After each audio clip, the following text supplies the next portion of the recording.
Welcome back to Title Trinity, the challenge where I try to push 3 different paladins, each of a different role, to the 0.1% Mythic Plus title. Quick rules recap: there is 1 character per role, no carries, and no resilient key farming.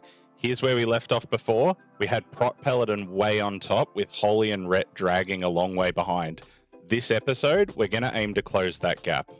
So starting out with Protection Paladin, there were a few glaring issues I've encountered with this spec. However, there is one real standout. I keep dying.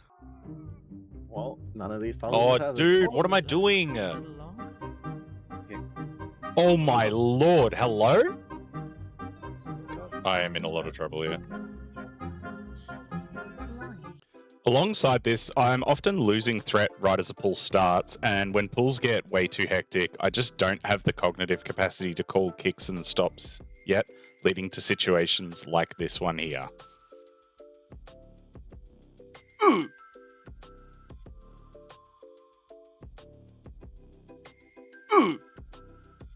So after the Mountain of Deaths, I definitely needed to sit down and plan my defensive usage much more effectively. I had a bad habit of just randomly pressing buttons in large pools out of panic rather than planning them around mob abilities.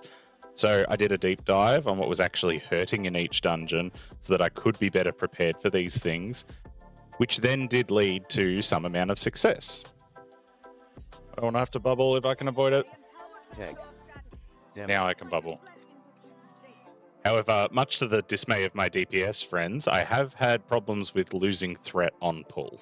I think this is easily avoidable though. Looking back at footage, I seem to be relying too heavily on just passive threat gen from Shield of the Righteous rather than things like Divine Toll or Avenger's Shield, so I've started throwing out those early on just to establish some threat. So hopefully that does make a fairly positive impact. However, in saying that, DPS players, you do just need to chill. Taking a step back as well, my UI is not very well set up. Going forward, I need to be positioning things in more easily visible locations, make it a bit more obvious who's got AoE stops ready, and maybe shift some things into audio cues. That should reduce the cognitive overload problem that I've been having lately. But alongside that, I think just getting more proficient at the class will also help in this area as well.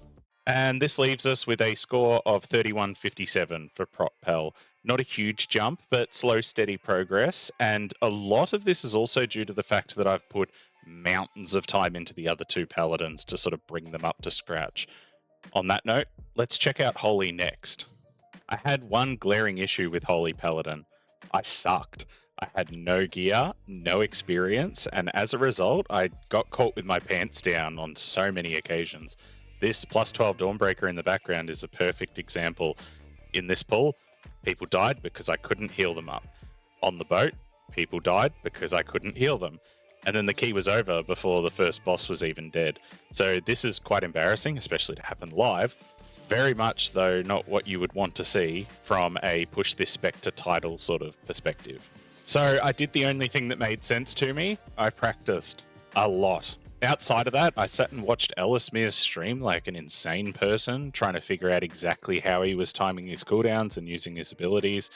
The thing I noticed with Holy Paladin is it feels really good with Beacon of Virtue rolling, or with Wings or Toll, but outside of that, you're left pretty dry on healing. So a lot of being good at Holy Paladin seems to be juggling the cooldown of Beacon of Virtue. I also started using this new dungeon pack with verbal announcers for different abilities that mobs are doing. It's actually kind of funny. It took me a bit to get used to because it has this very monotone, like damage, tank, defensive sort of way of saying things. I'll let you guys have a listen, but I've actually found it really helpful to use. Kick. Counter. Damage. So putting this new knowledge and the weak aura in place, I basically just did a mountain of dungeons. I am still short 4 set, but I've got myself up to 706 item level on the Holy Paladin. Alongside this, I've started to get a better understanding of cooldown usage as well. So I think Swamp Face is a really good example, the 3rd boss in Floodgate. I've sort of learnt that a good way to go about things is to cast Beacon of Virtue prior to the AoE starting by a few seconds, getting everyone up to full, letting them drop down a little bit, and then getting another Beacon of Virtue rolling around to then bring them back up. Now that I'm actually understanding how the class works, I must admit, Holy's really good, and I'm honestly having probably the most fun playing it compared to all the other specs. Now, as a bit of a juxtaposition to the Dawnbreaker from earlier, here is a clip of all of that sort of coming together.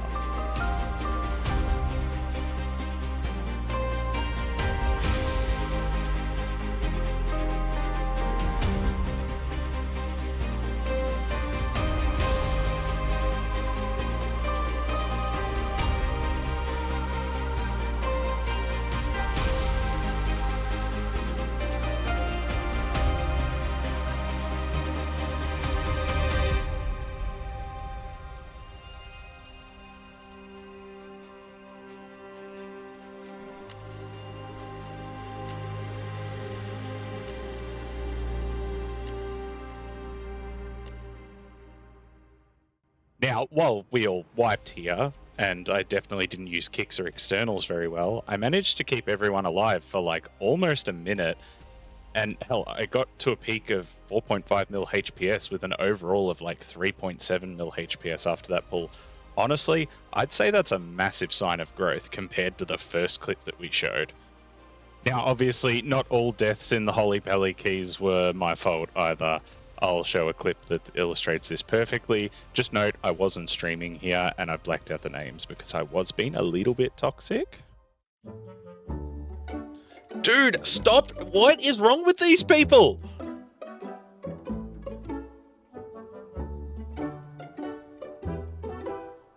Oh my god, they're so special. They're so special in the head. It actually hurts me. Now, obviously, if things like this are out of my control, I'm not too bothered by them, especially since a lot of the runs have just been like no comms pugs. But after all of the effort we've put in, we've dragged the Holy Paladin up to 2.8k IO, which is a massive jump compared to the first episode. And I also feel like my skill on the class has improved out of sight. And lastly, onto the Ret Paladin. Now, I really had no dramas here. For those that are unaware, I am a long-term Ret Paladin main. I got the 0.1% title last season on this character, so a lot of this is very much just like muscle memory kicking in. I got into a string of solid groups over the course of a few days, and pretty much managed to just cruise my way up the ranks without too much issue.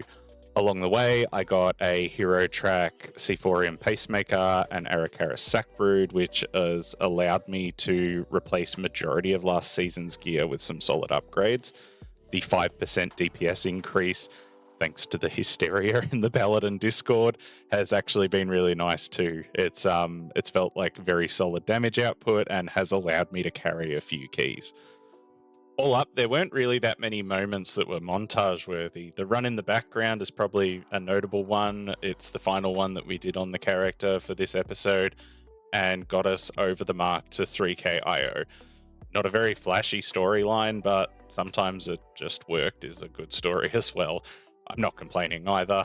So now that we've got them all out of the way, let's pull up the scoreboard and see where we're standing now on all three Paladins versus where we were standing in the previous episode. So, scoreboard for this episode. We've got Protpel at 3157. We've got Retpel just over 3k and Holypel just over 2.8k. No characters inside of the current title cutoff, but this episode has very much just been like ironing out kinks and gearing characters that were lagging behind. So not a lot of glory keys, so to speak. Prot needed better stability and threat gen. Holy, I just needed to straight up learn and gear. And Ret, I pretty much just needed to log on and play, I suppose. So with these fundamentals now set, next episode, we're going to start aiming for keys that are closer to the title cutoff range, as well as keep building on the things that we've learned throughout the last couple of weeks. Pulling it all together, though, I have noticed that playing all three roles this season has actually warped my dungeon brain, so to speak, in a good way. Tanking has taught me which tank busters hurt, so when I play Holy, I know when I really need to be paying attention to the tank. Healing has taught me which parts of a dungeon are really hurting the party, so I know when I'm playing DPS when I need a defensive. When I'm playing melee DPS as Ret, I am very aware of mob positioning, So as tank, I try my best to tank things in a way that melee DPS can hit. I don't always get this right though. Apologies to my melee DPS friends.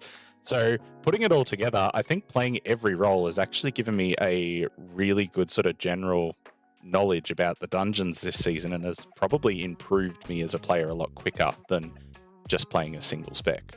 Bit of a side note, for those that are blind, I guess, I'm a bit of a Pokemon fan. Now, I open Pokemon packs on stream, so for those that are interested, here is a really cool highlight that happened just the other night. All right. Peek. Get him. Or there's something.